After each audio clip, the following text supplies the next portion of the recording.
Hola, ¿cómo están? Bienvenidos a La Silla Vacía. Un saludo a los que nos ven en Canal 1 por televisión abierta, a los que nos ven por las plataformas de La Silla Vacía. Déjennos sus comentarios por acá.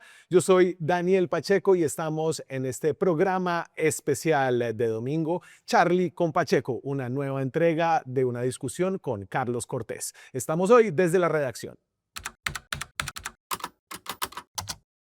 Carlos Cortés es Charlie. ¿Qué más, Pacheco? ¿Cómo va la cosa? Muy bien, señor. Hacía rato no hablábamos, se nos iban pasando las semanas, los días, pero es que hay mucho trabajo, mucha cosa. Usted No, que no ustedes apareció, también. se fue de viaje, en medio de la campaña, además. Una pausa y ¿cómo les fue con Paloma Valencia en el micrófono abierto? Nos fue bien, el formato se va perfeccionando. Ojalá podamos tener a los otros dos candidatos que esperamos tener ahí, a Abelardo de la Espriella y a Iván Cepeda. Bueno, los dos que faltan del frente de la carrera. Yo creo que es un buen momento para que hablemos de grabaciones y chuzadas, porque a todo el mundo le tienen una grabación, todo el mundo está haciendo una y se ha metido en la campaña en dos frentes que yo creo que habría que comentarle a la gente y pues después le dejo mi video reacción. Entonces tenemos una charla, Charlie con Pacheco, y después vamos a su video redacción que también está disponible en su canal. Usted siempre viene con sus Vengo logos. brandeado aquí. Usted es un youtuber, un opinador. Sí, ¿Usted qué más hace? estudié Derecho para ser youtuber. Pues estoy acompañando algunos de los líos judiciales de la silla vacía. Hago parte del proyecto de Linterna Verde y juego ajedrez sin mucho éxito. Sí, Listo, muy ya. bien, muy bien. Bueno, empecemos por Petro y Abelardo de la Espriella, porque esto no solo tiene un elemento de una supuesta grabación, sino también alimenta teorías de conspiración de lo que el presidente ha venido diciendo alrededor del fraude, de la interferencia en las elecciones. Sí, a ver, lo primero es la interferencia en las elecciones del presidente, que creo que se nos volvió paisaje, Se volvió paisado, ¿no? sí. Que eleva la participación en política que había sido mucho más sutil de otros presidentes. Yo me acuerdo cuando Iván Duque, y hubo muchas críticas, se las hicimos desde La Silla Vacía, cuando hablaba de la experiencia de los alcaldes o algo así, se estaba Sí, refiriendo a sí, Federico sí. Gutiérrez, pero lo de Petro ya es abierto y creo que lo que hace es como establecer como un nuevo rasero para el tema de la participación política de los funcionarios públicos en Colombia, Claro, donde el rasero es absolutamente bajo y inexistente. claro, y veníamos como de ese tipo de declaraciones menos obvias de un presidente o cuando, no sé si usted se acuerda, en el último tramo de la campaña para ver quién sucedía a Álvaro Uribe, cuando él dijo que las cosas del poder no eran para un caballito discapacitado, refiriéndose a Mocus, Claro. pero ya estamos en otra cosa distinta. Entonces ya no hay eufemismos, ahora Petro básicamente está eligiendo a los adversarios que quiere, pues los lleva haciendo desde hace tiempo, ¿no? Primero con Vicky Sí. Dávila y ahora escoge a Abelardo de la Espriella como su adversario Claro. aparentemente,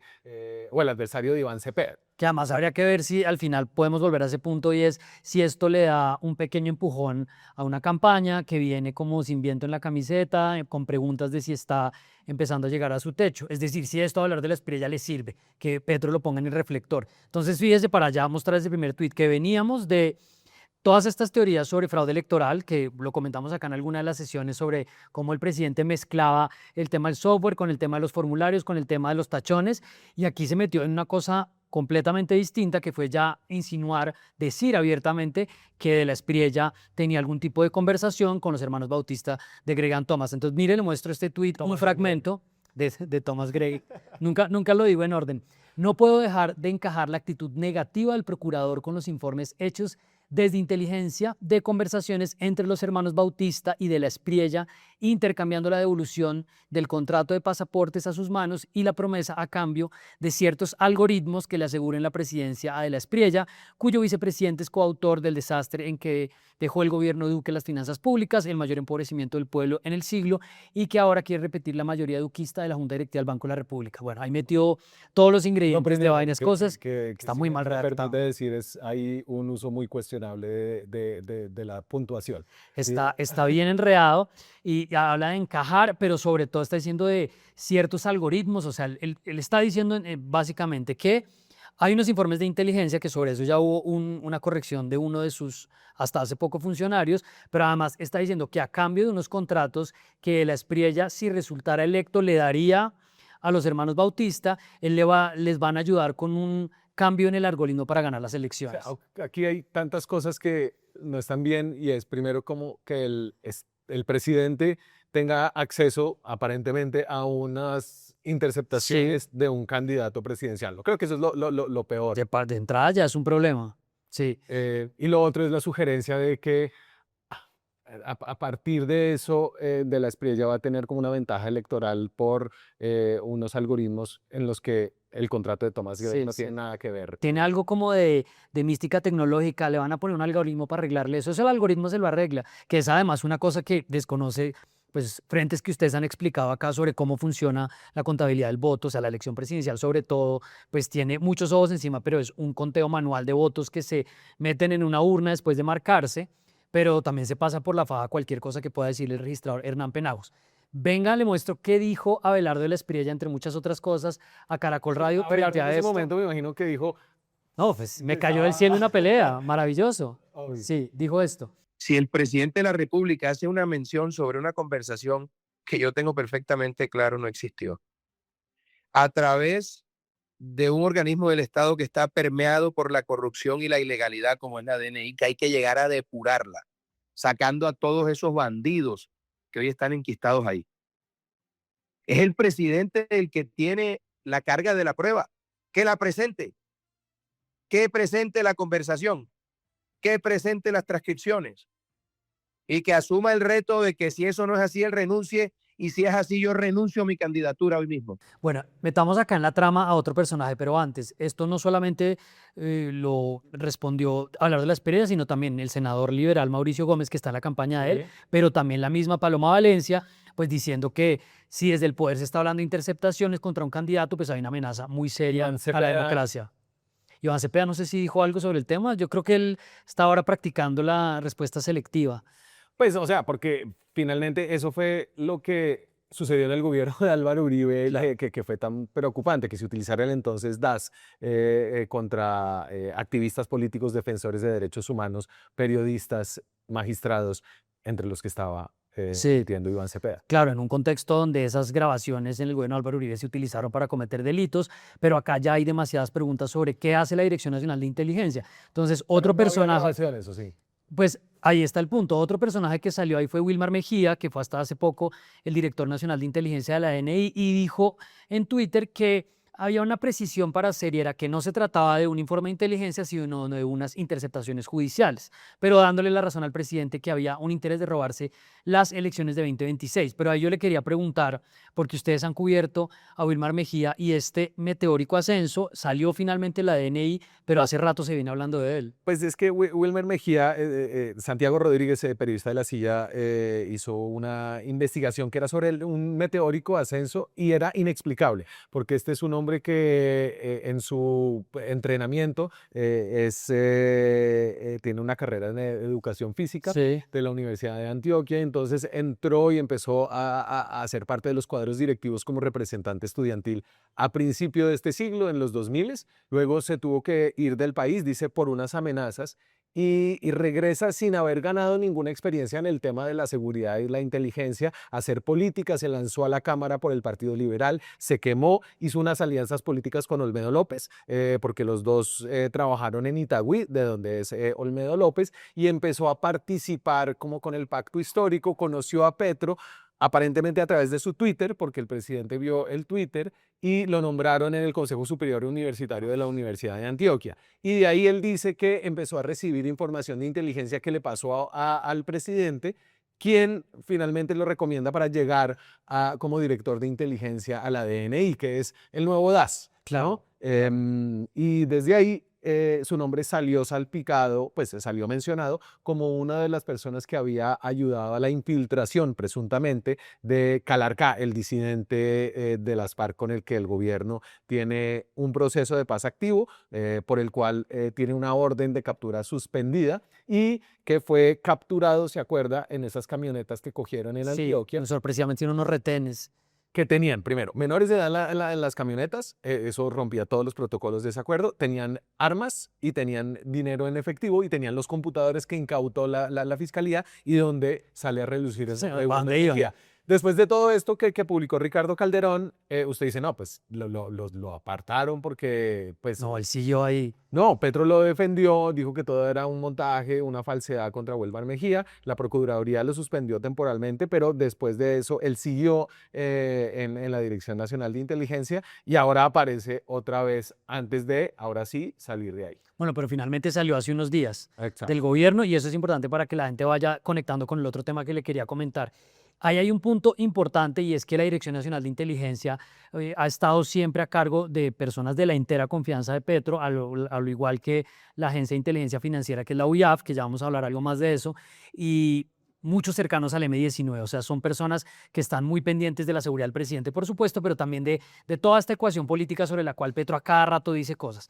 Para cerrar esto y conectamos con otro tema que tiene todo que ver y es lo que salió de Papá Pitufo y Jorge Lemos, ¿usted cree que esto finalmente a la Espriella le sirve hacer este ruido para volver a retomar lo que decíamos al principio? Sí.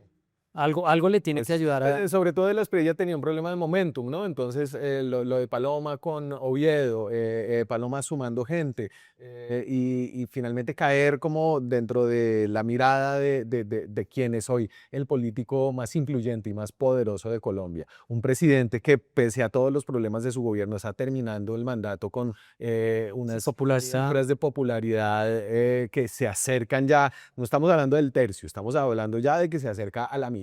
Sí, ¿No? sí, sí. Está por encima del 40% y donde la campaña gira alrededor de la sucesión o no del proyecto que lidera el presidente Petro. Creo que sí, le Sí. sirve mucho para estar ahí, sobre todo como alguien perseguido por la inteligencia estatal.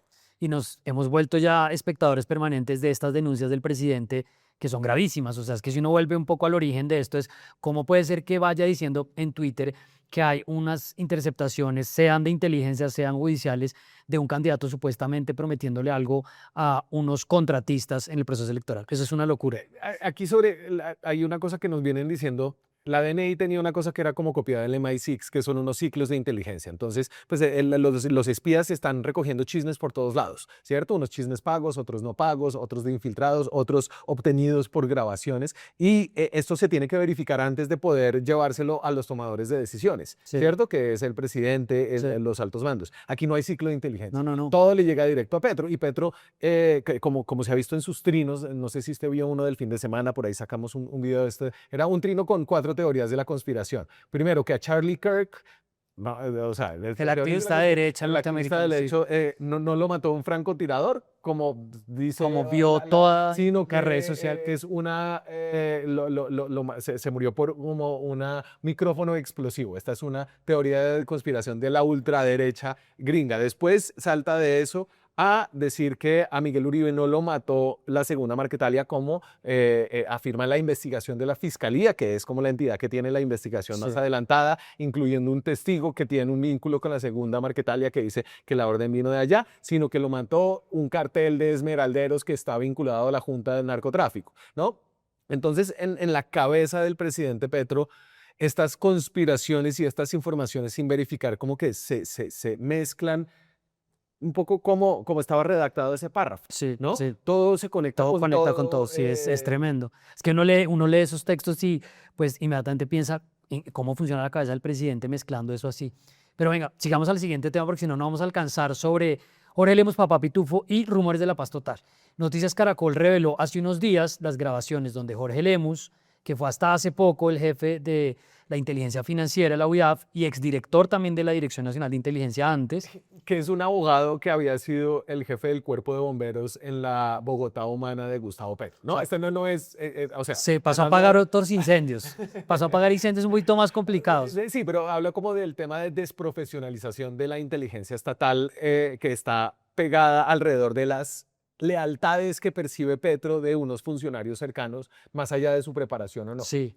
Entonces, unas grabaciones donde aparentemente, pues Lemus, después lo reconoció en unas reacciones posteriores, se reúne con el abogado de alias Papá Pitufo, Diego Marín, el nombre del abogado es Luis Felipe Ramírez, primero en un restaurante en Cartagena y después supuestamente en la DNI. Y lo que en teoría está haciendo Lemus en esa conversación es convenciendo al abogado de que interceda para que Papá Pitufo venga a Colombia y se entregue y le empieza a prometer una cantidad de cosas. Lo primero que le quiero mostrar es cómo el abogado le está diciendo, ojo, porque es que si este personaje viene acá y destapa esa olla, va a estallar todo. Antes de que pase el fundeo, déjeme meter ahí la cucharada para explicar el tema de Papá Pitufo y por qué es importante, además de ser como el zar del contrabando, Sí, según la sí. fiscalía, ¿no? Un gran contrabandista con tentáculos con gobiernos pasados, la policía, etcétera. Eso está bajo investigación, pero sabemos que Papá Pitufo metió 500 millones de pesos en efectivo a la campaña presidencial de Gustavo Petro. No está claro bajo qué circunstancias, está claro que fue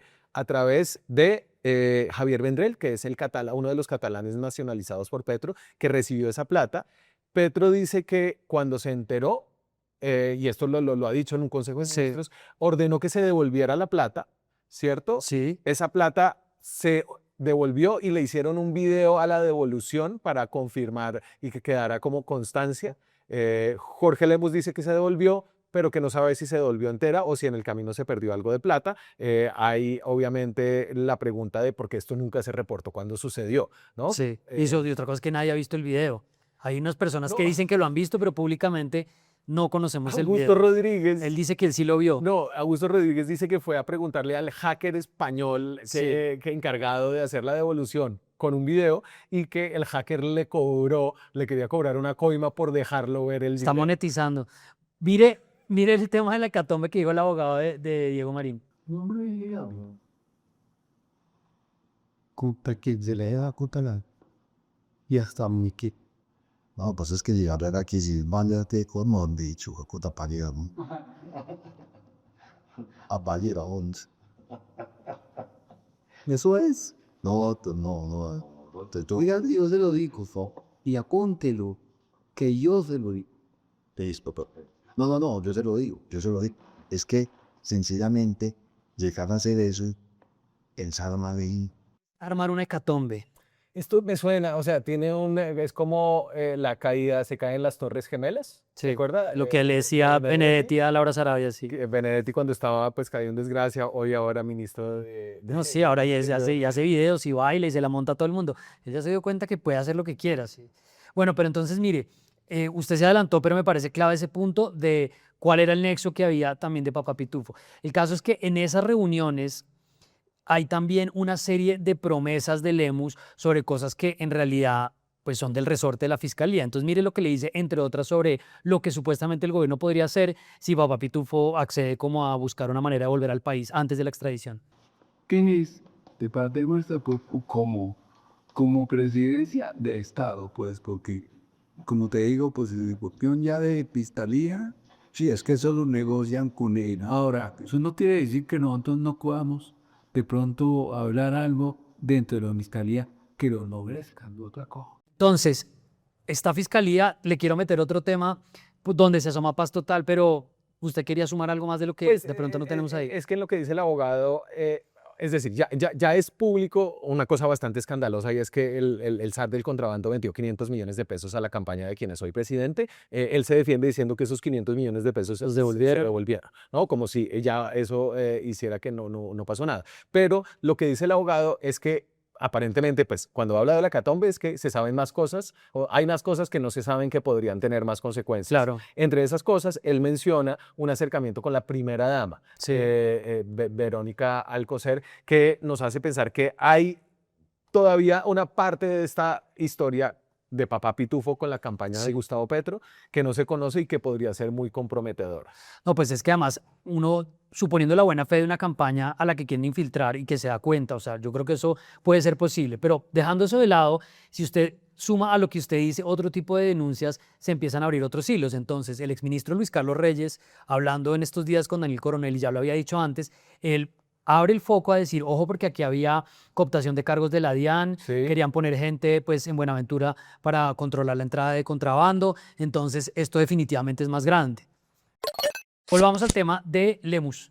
Además de que él está ofreciendo beneficios supuestos al abogado para que Papá Pitufo viniera y está atribuyéndose funciones que realmente son de la fiscalía, empieza a insinuar temas que complican la cosa relacionados con la paz total. Sí. Porque él empieza a hablar de que ellos pueden tener garantías de seguridad, que si él tiene un bajo perfil y ven y se entrega, menciona las negociaciones, como diciendo, mire, podemos hacer algo parecido en la línea de, por ejemplo, lo que se ha venido hablando con Xotas y Espartanos, que son las dos bandas criminales que están en una mesa de negociación sociojurídica, como le dice el gobierno, en Buenaventura.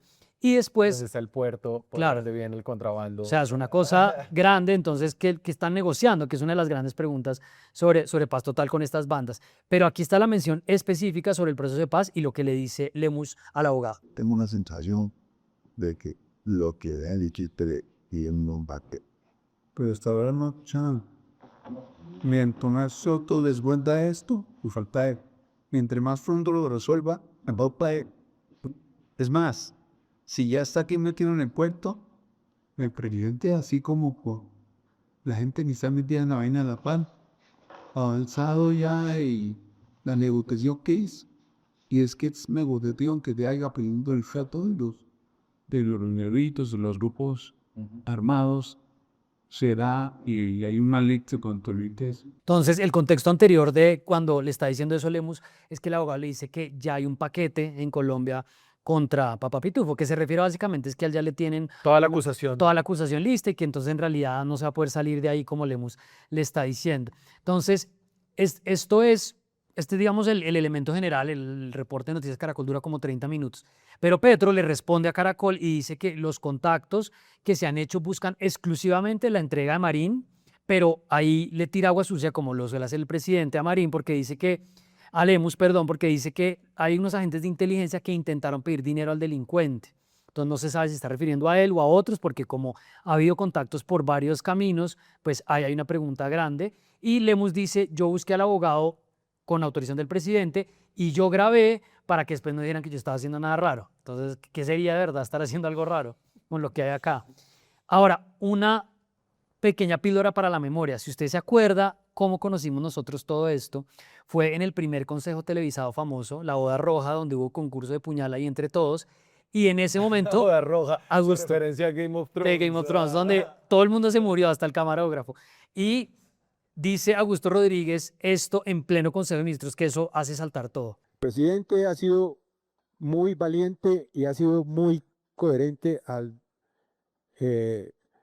denunciar todo el tema de el contrabando, el señor Marín, el papá Pitufo, como se dice, y él sabe que desde la campaña, a la campaña intentaron penetrar recursos de ese sector. Entonces, Augusto Rodríguez está diciendo eso. Esto fue en enero, febrero del año pasado, de 2025.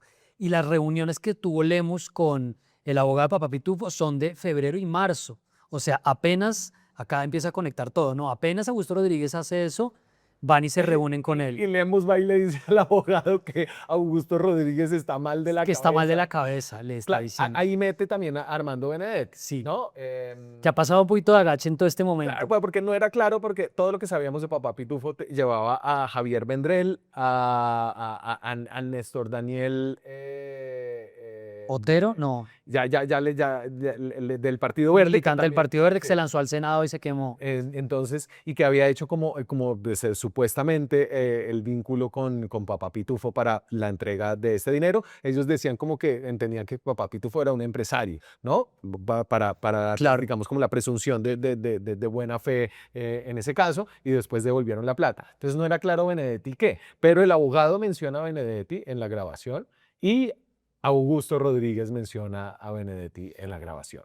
No sé qué tan claro le quedó todo este enredo a la gente, pero ahí intentamos hacer un resumen. Venga, le voy a poner en pantalla una foto de Xavier Vendrell para que la gente sepa, porque lo hemos mencionado un montón y nos da ahí usted algo también de contexto. Javier Vendrell es un viejo conocido nuestro de la silla vacía. Nosotros a principios del gobierno revelamos que él había sido nacionalizado de forma express. Es un independentista catalán que estuvo acusado por rebelión, fue investigado por corrupción en Cataluña, vinculado al gobierno allá, y se hizo amigo de Petro, quien lo ha traído a Colombia.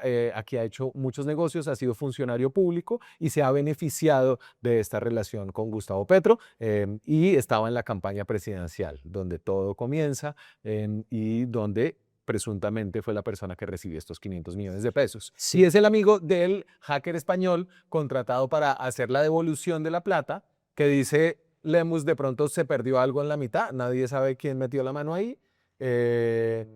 Y el hacker ahora cobra por dejar ver el video a Lemus. O sea, es como una espesura realmente. Sí, es de verdad un enredo muy tremendo. Y ahora todo como rodeado de la paz total, ¿no? Y de los beneficios que le podrían otorgar a este contrabandista con la paz total para que Sí. venga acá. Yo diría que ese es como... Que eso va a ser su video Sí, reacción. sí. A ver, para entrar a lo de la paz total, una de las cosas que yo he estado tratando de mirar es, y con fuentes, obviamente contrastando reportería, cosas que entre otras ha cubierto La Silla Vacía, es un proceso de paz sin metodología, con unos incentivos muy complicados para quienes participaban y un impacto negativo en la población civil. Y donde es protagonista el candidato presidencial Iván Cepeda, quien el gobierno quiere que sea su sucesor. Claro, y yo lo que le quiero mostrar a la gente es que por supuesto que Iván Cepeda no estuvo en la implementación de la paz total durante todo el gobierno porque estaba en la mesa con el ELN, Inventó el término pero paz es total. un rol muy importante que él quiere pasar por debajo. Y lo que muestra esta conversación de Lemus con el abogado de Papá Pitufo es que había incentivos, repito, dentro de la paz total para que pudieran ofrecer ese tipo de cosas en un contexto de negociación que no tenía un horizonte claro. Es un monólogo salpimentado de Carlos Cortés, el que verán a continuación.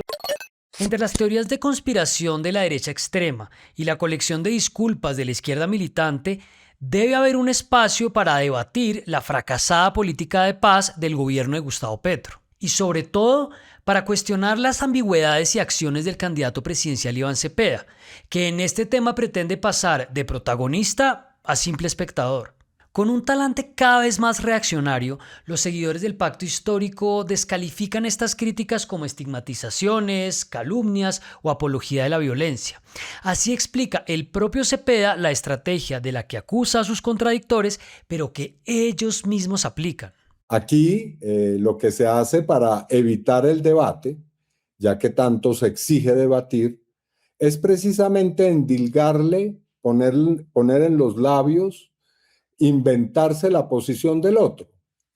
Y claro, con esa posición inventada y artificialmente construida, es muy fácil debatir. El petrismo responde a los cuestionamientos poniendo el espejo retrovisor que tantas veces criticaron. Es que hemos sido víctimas, es el terrorismo de Estado, son los falsos positivos, es el caos que heredamos. Y aunque esa historia debe estar presente en este balance, no borra la responsabilidad de Petro y del pacto histórico por sus propios errores. Sin duda, la paz total ha recibido ataques de sectores guerreristas y reaccionarios. Hace unos días, Álvaro Jiménez, uno de los negociadores del gobierno, lo resumió así. Hay que reconocer que la oposición política a este gobierno y sectores de poder muy importantes que tienen expresiones diversas en medios y en sectores significativos de opinión, han logrado convencer a buena parte de la sociedad colombiana de que trabajar en el tema de paz es una actividad criminal. Y digamos, lograron criminalizar la paz. Pero que la paz haya sido criminalizada no significa que cualquier cosa valga en nombre de la paz. Y este es el spinning retórico en el que está Cepeda para desviar cualquier pregunta. Entonces sí, yo trabajo por la paz. Es un deber constitucional, es un derecho que tenemos los colombianos, no es una actividad criminal, como la presentan el señor Álvaro Uribe y sus candidatos y candidatas. No, no, no. No, trabajar por la paz en Colombia es un deber de los ciudadanos. Compañeros, la paz es audaz, auscultarla es loable, así sea impracticable. El hierro es común y no desdice aún, del que busca sin planear, así termine metido en un muladar. Gustavo Petro recibió de Iván Duque un país con el orden público en crisis. El ELN había pasado de 2.800 a 5.000 integrantes, el Clan del Golfo de 2.500 a 6.000 y las disidencias de Iván Mordisco de menos de 1.000 a cerca de 3.000. Recordemos además que Duque se empleó a fondo para acabar con la Justicia Especial para la Paz y, salvo algunas excepciones, frenó la implementación del Acuerdo de Paz de 2016. Y no olvidemos la actuación estelar del fiscal general Néstor Humberto Martínez. Esta semana la Corte Suprema de Justicia aceptó la renuncia de Néstor Humberto Martínez. El hoy exfiscal jugó la carta del indignado para irse y de paso se llevó por delante a la JEP. Pero eso requiere una justicia desmovilizada también va a tener que desmovilizarse la justicia. Pues quien realmente se desmovilizó fue Martínez, que durante 3 años usó la fiscalía como arma de ataques, manipulación y persecución. En la mesa de centro, el último show del fiscal. Gustavo Petro conocía mejor que nadie ese contexto y para las elecciones de 2022 se ofreció como la solución definitiva para la guerra en Colombia. Mi gobierno es para hacer la paz, punto. Si no hicimos la paz, que me tumben. Es más, yo mismo renuncio porque no sirve. De esa entrevista célebre de 2021 quedó una promesa de campaña que hoy es un clásico en las redes sociales. Yo lo que te respondería es al contrario. A los 3 meses de ser presidente se acaba el ELN en Colombia porque hace la paz. A los 3 meses no se firmó la paz con el ELN, ni a los 6 ni a los 12. Tampoco se acabó la guerra. Pero no solo no se acabó, lo cual era previsible, sino que empeoró. Según la Fundación Unidas para la Paz, Colombia tiene hoy un récord de combatientes con cerca de 27.000 integrantes. 2025 fue el año con más disputas armadas de la última década y el desplazamiento forzado aumentó en un 85%, sobre todo por la crisis en el Catatumbo. Y de la paz total de la que hace tiempo se olvidó el presidente y de la que no quiere hablar Cepeda, solo quedan acuerdos parciales, protocolos intermitentes de cese al fuego y páginas enteras de agenda de negociación. Mira, todo eso está muy bien, pero no vas a venir ahora a calumniar a Néstor Humberto, buen amigo mío, ciudadano ejemplar y estadista de principio a fin. Te repito lo que le dije la semana pasada después de que jugamos al pádel. El verdadero tigre de esta contienda presidencial era él, caray. Hace unos días, con la ayuda de un periodista amigo, Iván Cepeda despachó rápidamente cualquier responsabilidad por el fracaso de la paz total. Usted es el padre de la paz total, como ha sido mencionado en diferentes piezas de propaganda de sus contradictores. ¿Qué tanto de la culpa del fracaso del programa de paz total está en la cuenta de Iván Cepeda? La pieza de propaganda terminó siendo más bien esa entrevista. El padrinazgo de Cepeda sobre la paz total no es un invento de sus enemigos, sino un hecho que al comienzo del gobierno enorgullecía al hoy candidato presidencial. En 2022, Iván Cepeda posaba para perfiles periodísticos y exhibía la chapa de arquitecto de la política de paz. La defendía en público y fue autor de la ley sobre el tema en el Congreso. Aún más, Cepeda empezó a hablar de paz total años antes de la victoria de Gustavo Petro. En el amanecer del nuevo gobierno, así la definió el senador Cepeda, por demás, presidente de la Comisión de Paz del Senado. La paz total es un concepto que no solamente implica dialogar simultáneamente con grupos armados ilegales, que son de distinta naturaleza, sino también de alguna manera romper con la lógica de lo que han sido los procesos de paz hasta ahora en Colombia. Y esto le decía el presidente al Congreso a mediados de 2023. Pero hay unas posibilidades de paz que yo quiero que con ustedes podamos intentar aprovechar sin que tenga mucha certeza para poder disminuir sustancialmente la violencia en Colombia, en lo que hemos llamado como concepto la paz total.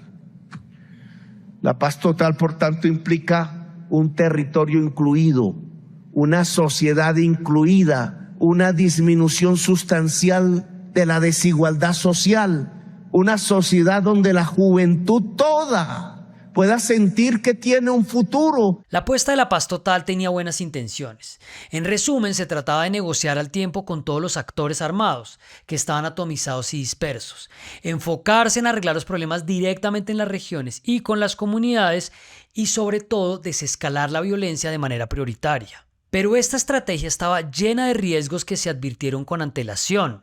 En septiembre de 2022, el excomisionado de paz del gobierno Santos, Sergio Jaramillo, prendió las alarmas. Realmente hay mucha expectativa y eso es fundamental. Uno no puede hacer un proceso de paz si no le echa la gasolina de la esperanza. Pero a la vez, sí quiero decir que tengo una seria preocupación con los planteamientos que se han hecho de la paz total, por lo menos como nos ha explicado el senador Cepeda, que parece tener la batuta de este tema, porque me parece que tiende a desplazar el proceso de paz y a dejar un poco huérfano el mismo acuerdo. Como quedaría claro después, la implementación del Acuerdo de Paz de 2016 que Petro había prometido llevar a cabo pasó a un segundo plano. Con el complejo de Adán característico del presidente, la paz total era casi un borrón y cuenta nueva. Y en la práctica, esta nueva política de paz era un sancocho. El senador Cepeda habla de insurgencias en plural. En Colombia habla de organizaciones con carácter político. ¿De quién está hablando exactamente? O sea, está el ELN, ¿quién más? Y el ELN cada vez menos. Habla de ceses al fuego multilaterales, de dejación de armas, es decir, está usando el vocabulario del fin del conflicto y la paz para lo que son, en esencia, organizaciones criminales. Y a mi juicio, ese es un grave error estratégico que tiene, además, efectos perversos. Se empieza a desbordar la cosa y yo creo que ahí fácilmente podemos tener un retroceso grave por lo que yo llamaría como decían los filósofos ingleses, un error de categoría, por darle un tratamiento de paz a lo que es un problema de política criminal. En ese momento, Cepeda le respondió a Jaramillo con una carta pública en la que negaba que se estuviera relegando el acuerdo de paz de 2016. Frente a los demás reparos no dijo nada, pero en una entrevista de noviembre de ese año dejó claro que al final de cuentas, si la cosa no funcionaba, tampoco era tan grave. Ahora, se dice que y si fracasa el proceso de paz, pues si fracasa el proceso de paz, lo único grave que pasaría es que el Estado está cumpliendo sus funciones. Y yo creo que eso no está mal. Uy, hermanito, téngala ahí, ¿cómo así? Eso es como si el mecánico le dice a uno, papá, y le arreglé las pastillas para que frene mejor, pero si no frena a fresas, que el golpe avisa. Como les decía, Iván Cepeda lideró el proyecto de ley de paz total que se aprobó en el Congreso a finales de 2022. Con este proyecto nosotros dotamos de una institucionalidad, de unas directrices muy claras de política de Estado y también de una fuerza social a lo que es el programa nuestro de paz. Quiero agradecer a mi equipo legislativo y a los otros que han trabajado de una manera intensa en este proyecto.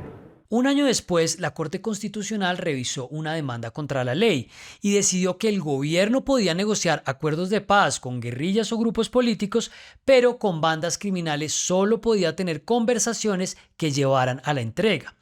También advirtió que los beneficios para criminales los debía fijar el Congreso y no el presidente, y que suspender órdenes de captura requería del visto bueno de un juez. En la práctica había un vacío jurídico. A diferencia del proceso de paz de La Habana, que tuvo como base el marco jurídico para la paz, los negociadores de la paz total nunca tuvieron un menú concreto de beneficios para ofrecer, especialmente a los grupos criminales. Y si bien Iván Cepeda continuó defendiendo públicamente la paz total, hay que decir que no tuvo ningún rol en su implementación. Hizo parte de la delegación de negociadores del gobierno con el ELN, un proceso que se estancó después de un par de años, entre otras por el secuestro del papá del futbolista Luis Díaz y un atentado en Arauca que mató a 2 soldados e hirió a cerca de 20. El primer comisionado de paz fue Danilo Rueda, pupilo del padre Javier Giraldo, activista del movimiento de víctimas y cercano al hermano del presidente Juan Fernando Petro. La política de paz total significa una disposición del gobierno colombiano al diálogo. Y en ese diálogo reconoce la naturaleza, las motivaciones de cada grupo armado. Reconoce que hay un ejercicio del derecho a la rebelión por parte de unos grupos. Y reconoce al mismo tiempo que hay unas expresiones armadas, estructuras armadas que tienen otro tipo de intereses. ¿Qué muestra el proceso de paz con las FARC y la desmovilización con las AUC en su momento? Que el hecho de que no se hubiera desarrollado o se hubiera abierto la posibilidad de que todas las expresiones armadas tuvieran un aparato institucional dispuestos a dialogar para lograr su tránsito hacia un Estado de Derecho, llevó al reciclaje de las violencias. Muy rápido empezó a quedar claro que la paz total no tenía metodología, ofrecía incentivos perversos para los grupos armados y exponía a la población civil. Para no ir lejos, la noche del 31 de diciembre de 2022, el presidente Petro anunció por Twitter un cese al fuego bilateral con 5 grupos armados, pero poco después el ELN lo desmintió asegurando que nunca habían pactado nada en la mesa de negociación. El gobierno se vio obligado a derogar los decretos porque no existían protocolos de verificación ni firmas de los grupos. En la práctica, la fuerza pública estuvo frenada por un anuncio sin pies ni cabeza, pero el comisionado Rueda decía lo contrario. La fuerza pública